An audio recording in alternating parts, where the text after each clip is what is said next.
Assalamualaikum warahmatullahi wabarakatuh. Halo teman-teman semuanya. Di sini aku mau ngejelasin materi mengenai clustering in machine learning. Apa sih itu clustering? Clustering adalah teknik dalam machine learning yang digunakan untuk mengelompokkan data berdasarkan kemiripan atau perbedaannya.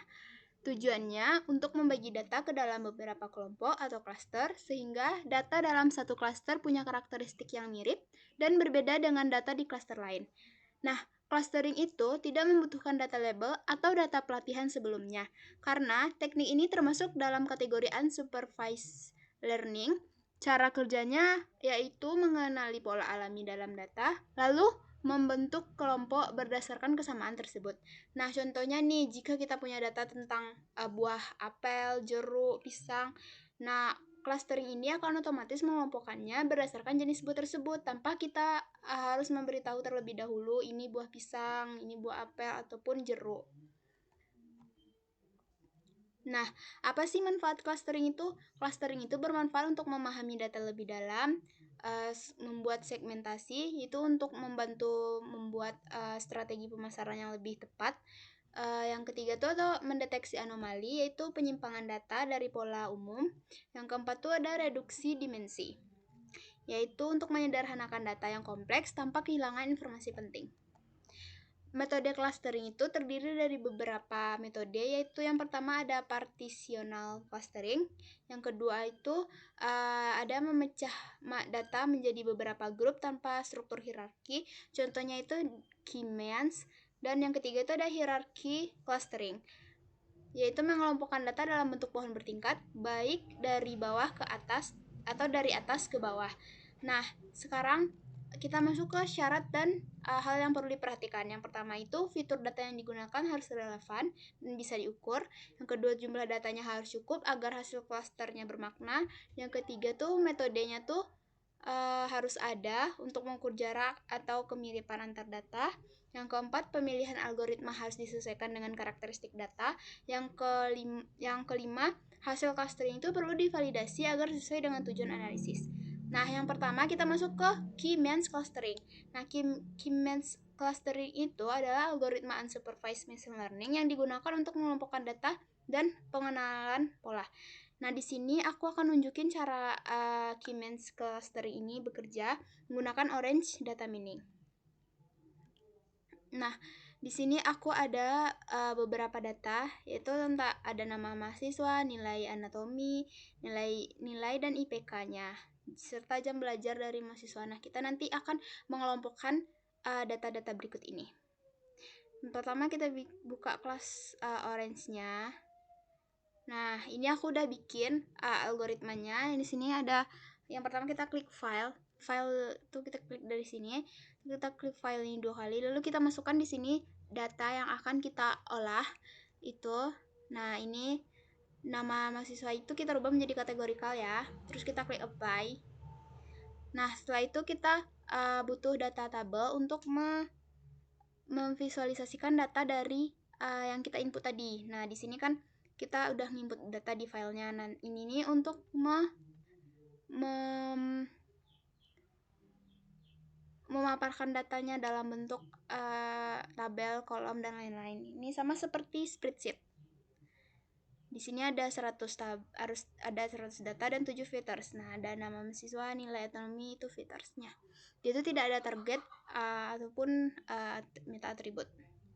Di sini itu kita menggunakan preprocess. Nah, preprocess di sini kita gunakan yang normalized filters yang standar. Nah, preprocess ini digunakan untuk menyederhanakan data dari file ini. Nah, dia tuh digunakan untuk data itu disederhanakan. Jadi nanti itu dia untuk dianalisis oleh K-means ini. Nah, di sini data tabel di sini berguna untuk memaparkan data hasil preproses ini. Nah, di sini kita lihat. Nah, di sini datanya hasil dari preproses. Nah, di sini tuh selanjutnya ada K-means. K-means itu adalah algoritma pembelajaran tidak diawasi atau unsupervised learning yang berfungsi untuk mengelompokkan data ke dalam beberapa kelompok berdasarkan kemiripan karakteristik datanya. Nah, dia tuh memproses data yang dari preproses ini tadi. Terus selanjutnya hasil Keymeans ini divisualisasikan menggunakan scatterplot dan juga data table. Nah, data table di sini tuh untuk memaparkan data dalam bentuk tabel. Nah, di sini ada table, yaitu hasil dari si Keymeans ini. Hasil dari proses Keymeans. Nah, di scatterplot ini dia tuh untuk memvisualisasi grafik 2 dimensi untuk melihat persebaran poin-poin data berdasarkan 2 fitur atau variabel tertentu. Nah, di sini kita bisa lihat sumbu X-nya dan nilai patologinya, dan sumbunya itu klasternya. Nah, di sini ada klaster 1, klaster 2, klaster 3. Klaster 3 itu warna hijau, klaster 2 warna merah, dan klaster 1 warna biru. Nah, di sini ada keterangannya, ini mahasiswa yang nomornya 96, 97. Ini tanda segitiga, tanda plus. Nah, begitu. Nah, ini ada save data. Save data ini untuk menyimpan data ke laptop kita. Nah, selanjutnya itu ada si hierarchy clustering. Hierarchy clustering itu seperti ini. Aku udah bikin algoritmanya. Itu kita klik file terlebih dahulu, sama seperti yang tadi kita klik file. Terus nanti kita gunakan data table untuk memaparkan data yang kita input ke file ini. Terus ini ada distance di sini tuh berfungsi untuk menghitung jarak kemiripan antar baris data. Karena analisis cluster butuh tahu seberapa mirip satu data dengan data yang lainnya. Komponen ini sangat wajib untuk clusterisasi. Selanjutnya itu ada distance maps. Distance maps ini untuk memvisualisasikan matriks jarak yang dihasilkan oleh si distance ini. Dia tuh memaparkan dalam bentuk warna atau heat map. Nah, di sini kita bisa ganti warnanya jadi ini merah. Berdasarkan diagnosis bisa kita ganti berdasarkan gender. Bisa analisis. Nah, selanjutnya itu ada hierarki clustering. Nah, hierarki clustering itu komponen yang mengelompokkan data berdasarkan perhitungan dari si distance ini. Di dalamnya akan kelihatan seperti dendrogram. Nah, di sini ada cluster 1, cluster 2, cluster 3, dan cluster 4. Nah, di sini top N-nya kita bisa atur jadi 5 atau berapa cluster yang kita mau. Sini juga kita bisa atur mau ganti ini gender atau diagnosis gitu. Nah, ininya high ratio-nya juga bisa diatur. Nah, selanjutnya itu ada data table. Data table 1 ini berfungsi untuk menampilkan baris data yang dipilih atau diseleksi dari si hierarki clustering ini. Jadi kita tuh mengklik salah satu dendrogram. Nah, misalnya kita klik ini. Nanti dia tuh akan muncul di ini. Nah, di sini datanya.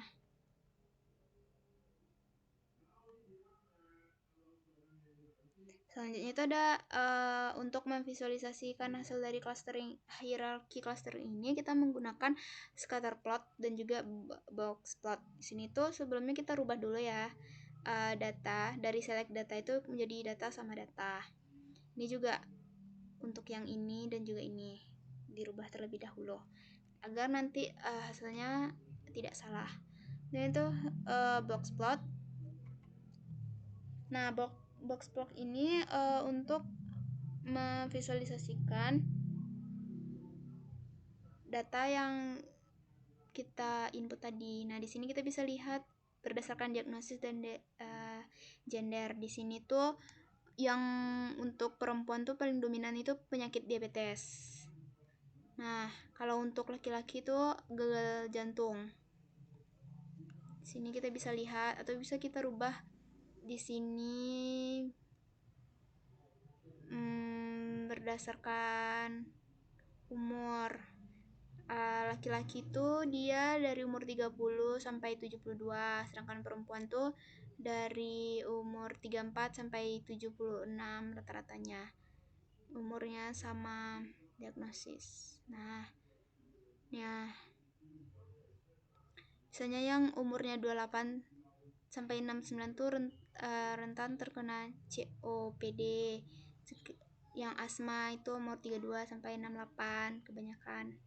Nah, begitu cara melihatnya. Terus selanjutnya ada scatter plot. Nah, scatter plot ini menggunakan titik-titik seperti ini. Nanti ini berdasarkan sumbu X-nya ada umur, sumbu Y-nya ada gender. Nah, ini klaster 1 yang bulat, yang silang ini dan lainnya. Itu cara melihatnya. Selain menggunakan Orange Data Mini ini, kita juga bisa menggunakan Google Colab dengan cara memasukkan skripnya ke Google Colab. Nah di sini aku udah masukin skripnya. Ini bisa dicari melalui AI, menggunakan AI. Terus kita klik run ini. Nanti itu hasilnya ada keluar. Ini ada beberapa perintahnya. Terus selanjutnya nanti hasilnya itu keluar, kita disuruh mengupload data yang akan kita analisis tuh. Nah, ini keluar datanya. Nih. Nah, di sini ada dalam bentuk tabel statistiknya. Nah, ada bentuk heat map-nya. Ada dalam bentuk dendrogramnya. Di sini kita bisa lihat. Nah, ini ada dalam bentuk visualisasi cluster. Nah, dengan PCA juga bisa.